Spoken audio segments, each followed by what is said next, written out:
តាមផ្លូវដែលគ្មានអ្នកស្គាល់ខ្ញុំធ្លាប់ឈឺចាប់ពេលពាក្យគេនិយាយមើងងាយយ៉ាងខ្លាំងស្បែកជើងចាស់ចាស់តែសូរមិនធំជាងភ្នំកូនអ្នកក្រតែបេះដូងខ្ញុំមិនធ្លាប់បោះបង់នោះទេមិត្តខ្លះបាត់ពេលជីវិតខ្ញុំធ្លាក់ចុះ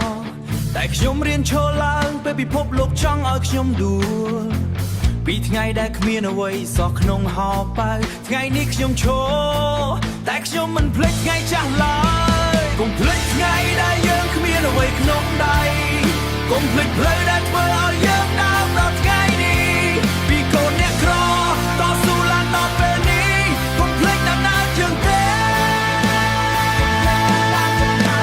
ថ្ងៃណាមួយអាចមានឡានឬផ្ទះធំធំតែខ្ញុំនៅចាំថ្ងៃដែលខ្ញុំដើរទៅផ្ទះលើផ្លូវធូលីអាហារធម្មតាតែគ្រួសារមានស្នេហាវាជាអ្វីដែលលុយទិញមិនបានមនុស្សខ្លះភ្លេចពេលគេឡើងខ្ពស់ភ្លេចមិត្តភ្លេចទីកន្លែងដែលធ្លាប់รู้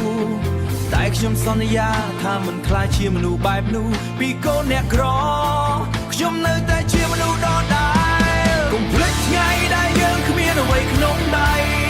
កុំភ្លេចផ្លូវដែលធ្វើឲ្យយើងដើរដល់ថ្ងៃនេះពីកូនអ្នកក្រតស៊ូឡើងដល់ពេលនេះកុំភ្លេចដំណើរជើងទេ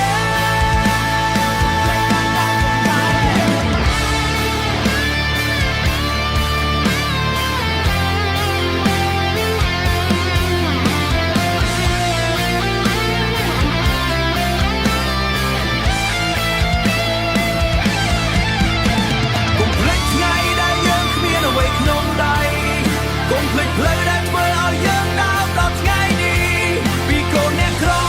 តស៊ូឡើងដល់ពេលនេះកុំភ្លេចដំណើរជើងទេលុយអាចផ្លាស់ប្ដូរជីវិតតែវាមិនគួរផ្លាស់ប្ដូរបេះដូងចាំទុកក្នុងចិត្តជានិច្ចកុំភ្លេចដើមកំណើត